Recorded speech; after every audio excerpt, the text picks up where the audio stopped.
So today we will debunk some UX writing myths that I get confronted with frequently, and I promise you at least have fallen for one of them. So we definitely need to talk about this, okay?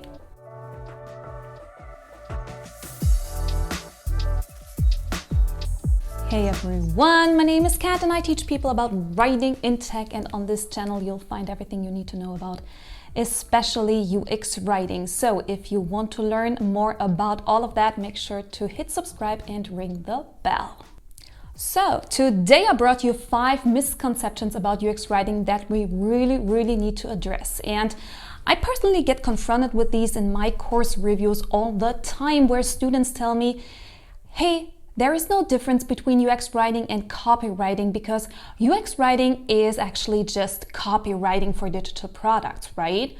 Or students show me their portfolio and it's full of copy samples, but no explanation, no information about voice and tone, no research, no nothing, okay? So all of these things tell me that there are a lot of misunderstandings about UX writing. And I think talking about these may be really helpful, okay? So let's do this.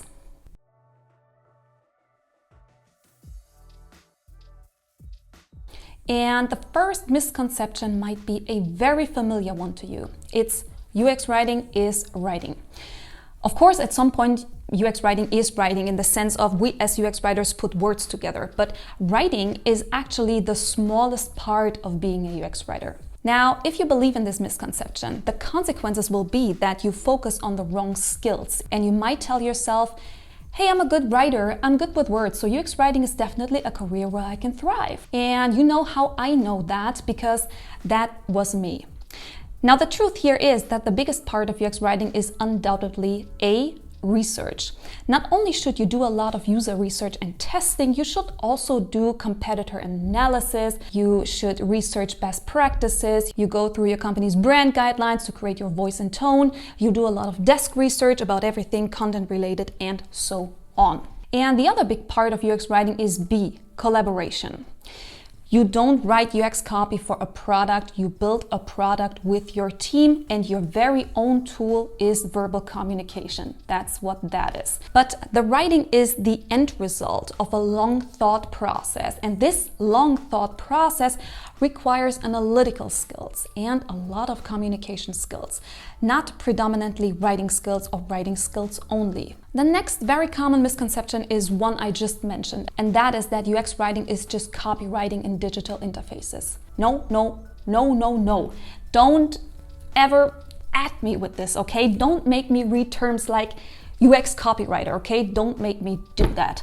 I know a lot of companies do that, but this is just misleading. And yes, I know it's called UX copy, so in theory, we are copywriters, but we're not copywriters, okay? Copywriting is basically a discipline that goes way back to the late 1900s.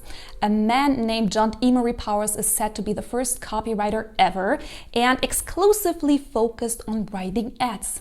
And ever since, the discipline of copywriting is about promotional texts, advertising, convincing people to buy something, etc. That is what the discipline of copywriting is all about. So let's not try to make this term a general expression for just any text in any context, okay? UX writing is not promotional. It does not try to convince anybody of anything. It is here to guide the user and help them use a digital application. And yes, the lines between these two disciplines are blurry in practice, but that is only because there is a line, okay?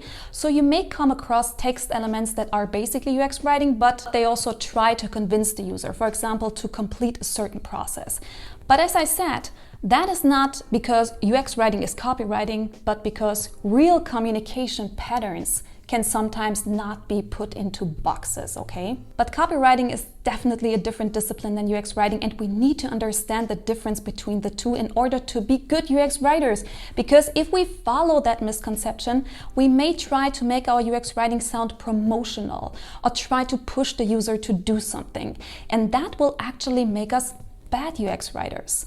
And closely related to that is the next misconception, and that is that good UX writing is eccentric. Now, when we hear that sentence, we know that it's not true, okay? But let's be honest. Have we all really internalized this?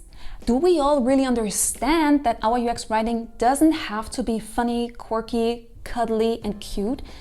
Because I'm not too sure about this when I take a look at all the UX copy that is out there. The problem with this misconception is that when we believe in it, we tend to always opt for the same kind of generic, slightly funny voice and tone instead of adequately representing the unique voice and tone of the specific brand that we write for. And that's sad because good UX writing doesn't have to be funny, okay?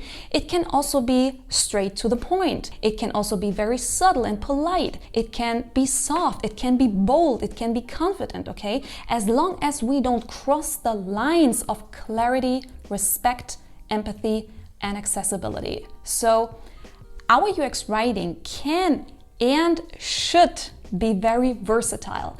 So don't just follow the beaten path of this slightly funny, punny, cute tone that we see absolutely everywhere in UX writing, okay? Because depending on your brand, this is not necessarily good UX writing. However, there's a fourth misconception that shows that this is not always easy, because the fourth misconception is that UX writing is basically just applying rules. Now, not only in my courses, but also in my live workshops, I see people debating things like, yeah, you said that good UX writing is always concise, but you also said that to make our UX writing more accessible, we should take some time to explain certain things to the user. So what's right here?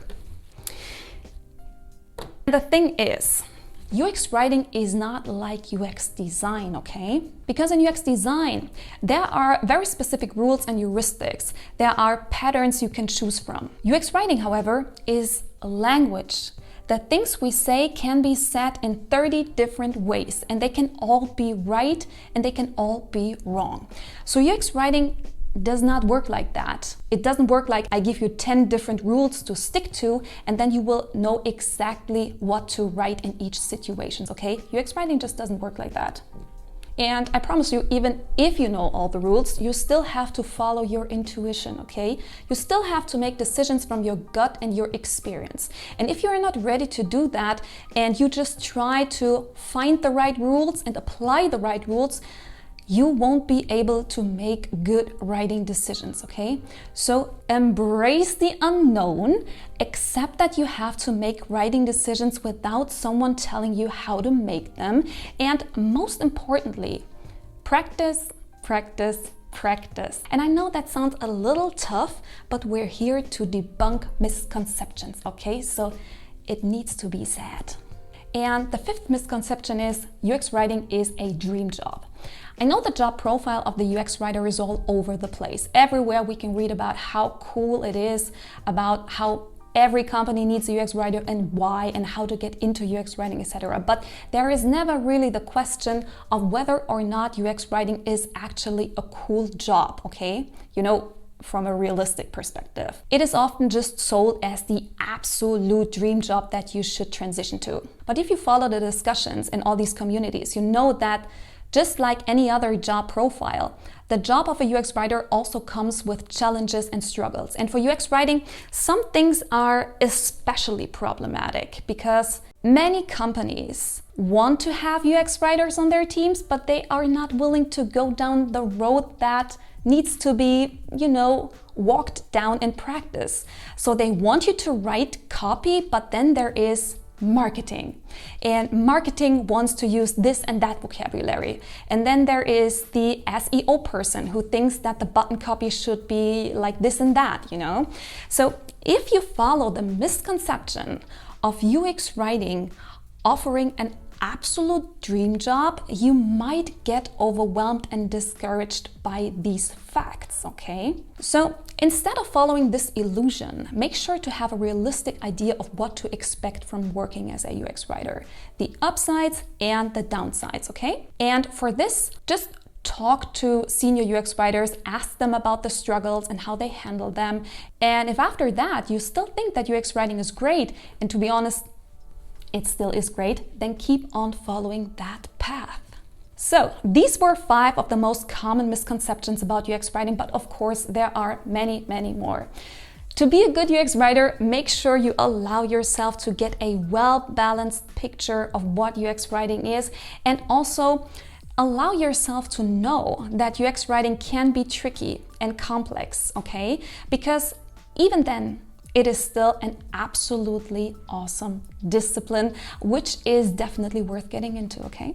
And I think that these are good words to finish this. So thanks for watching. Make sure you hit like and subscribe. Make sure you follow me on Instagram, where I also share free tips and tricks about UX writing. And of course, as always, keep on writing, enjoy the process, and I hope to see you sometime soon.